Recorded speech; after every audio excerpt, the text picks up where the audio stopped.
नमो नमः। संस्कृत ज्ञान शिक्षा में आप सभी का हार्दिक अभिनंदन है, हार्दिक स्वागत है। विद्यार्थियों, आज से हम रिधि संस्कृतम षष्ठम कक्षाया प्रथमा पाठ है वर्ण विचार है का शुभारंभ करेंगे। वर्ण विचार है, वर्ण विचार यानी वर्णमाला। भाषा की सबसे छोटी इकाई को वर्ण कहते हैं।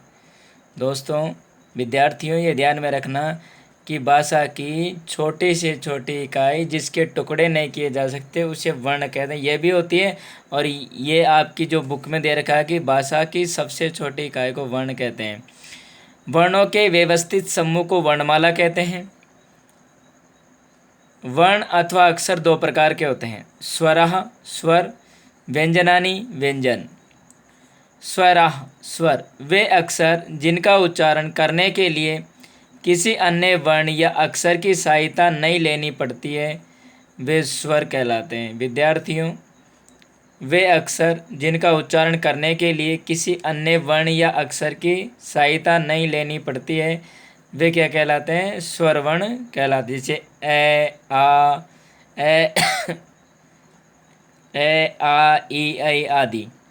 व्यंजनानि व्यंजन वे अक्षर जिनका उच्चारण करने के लिए किसी स्वर की सहायता लेनी पड़ती है, यथा क, च, ट, त, प आदि। विद्यार्थियों, ये वर्णमाला है। स्वरः त्रयोदश है यानी 13। लेकिन पाणिनि के अनुसार बात करें तो स्वर 9 होते हैं। अच्छ स्वर ए, ई, उ, रील, द्री, ए, ओ, ऐ, औ। लेकिन आपकी जो पाठ्य पुस्तक में रीस्व स्वर 5 है, ए, ई, उ, रील, द्री और दीर्घ स्वर आ, ऐ, औ, री। इसमें क्या हुआ? संयुक्त व्यंजन को भी काउंटिंग कर लिया गया, ए, ऐ, ओ, औ। व्यंजनानि व्यंजन 33 होते हैं, कैवरक, चैवरक, टैवरक, तैवरक और पैवरक। क, ख, ग, ग। इसी प्रकार से अंत्यस्थ वर्ण है, य, र, ल, व। उस्माण है, स, है। कैवरक से पैवरक तक के वर्णों को स्पर्श वर्ण कहा जाता है। कादयो माउसानाम, एक सूत्र भी है, कादयो माउसानाम। हल चिन्ह, यदि हम क का उच्चारण करेंगे तो क के साथ ए की ध्वनि भी मुख से निकलेगी, अर्थात क या अन्य व्यंजनों का उच्चारण करने के लिए हमें स्वरों की सहायता लेनी पड़ती है। जैसे क प्लस ए क है, क प्लस आ का। इसी तरीके से अनुस्वार, यथा संस्कारम, संस्कृतम, संज्ञा। विद्यार्थियों, आप ये जो देख रहे हो इसको अनुस्वार कहते हैं। जैसे संस्कारम, संस्कृतम, संज्ञा। विसर्ग का चिन्ह ये वाला होगा, ये वाला विसर्ग का चिन्ह होता है। जैसे बालक है, छात्र है, पिक है। संयुक्त व्यंजनानि, जब एक व्यंजन दूसरे व्यंजन से मिलता है तो उसे संयुक्त व्यंजन कहते हैं। कि जब एक जो व्यंजन है वो दूसरे व्यंजन से मिलता है तो उसे संयुक्त व्यंजन कहा जाता है, यानी संयुक्त व्यंजन बन जाता है। जैसे द प्लस ये दे, स प्लस र श्रय, र प्लस प प्र, ये नहीं होता। लेकिन त प्लस र त्रय, ज प्लस ये ज्ञ, प प्लस र प्र। समाज क्षत्रिय आश्रम है, ज्ञानी विद्या सर्प है।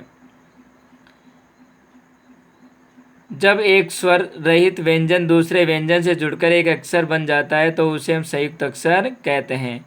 स्वर तथा व्यंजन के मेल को शब्द कहते हैं। जो स्वर मिलता है और व्यंजन मिलता है उनके मेल को क्या कहते हैं? शब्द कहते हैं। जैसे ब प्लस आ यानी बा, ल प्लस आ ल, क प्लस ए कै, तो क्या बन गया? बालक है। वर्ण संयोजन, संयोजन का अर्थ होता है विद्यार्थियों मिलाना। संयोजन का क्या अर्थ होता है? मिलाना। जब हम वर्णों को मिलाते हैं तो वे व्यंजन वर्ण संयोजन कहलाते हैं। अर्थात विभिन्न वर्णों को क्रम से जोड़कर शब्द बनाने की प्रक्रिया को वर्ण संयोजन कहते हैं। जैसे ल प्लस ए प्लस ख प्लस ए प्लस न प्लस ई, तो इसका बनेगा लेखनी। वर्ण संयोजन या वर्ण विन्यास।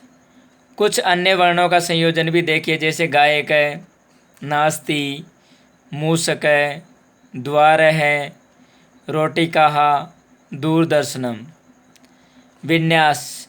विन्यास का अर्थ है अलग करना। जब वर्णों को अलग अलग किया जाता है तथा तब वह वर्ण विन्यास या वर्ण विच्छेद कहते हैं, कि जब जो वर्ण हैं उनको हम अलग अलग करते हैं, वर्णों को अलग अलग किया जाता है, तब वर्ण विन्यास होता है या उसे वर्ण विच्छेद कहते हैं। जैसे कमलम है, विद्यार्थियों क्या है, कमलम है, तो इसका अलग अलग करेंगे, क प्लस ए प्लस म प्लस ए प्लस ल प्लस ए प्लस म, तो इसे ही हम क्या कहते हैं, वर्ण विच्छेद कहते हैं या वर्ण विन्यास कहते हैं।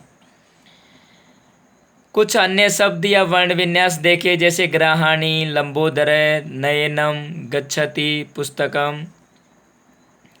आकारांत तथा आकारांत शब्द। बालक है पढ़ती ही, बालक पढ़ता है। मैंने बताया था आपको कि एक वचन जैसा क्रिया कर्ता के अनुसार क्रिया होती है, कर्ता एक वचन होगा तो क्रिया भी एक वचन होगी। जैसे राधा नृत्यति, राधा नाचती है। इनमें मूल संज्ञा शब्द हैं बालक और राधा। विद्यार्थियों, ये हमने आज कक्षा 6 का वर्ण विचार का जो टॉपिक है वो हम कंप्लीट किया है। अब हम अगली क्लास में, अगले वीडियो में इसके अभ्यास कार्य से संबंधित चर्चा करेंगे। तब तक के लिए जयतु भारतम, जयतु संस्कृतम।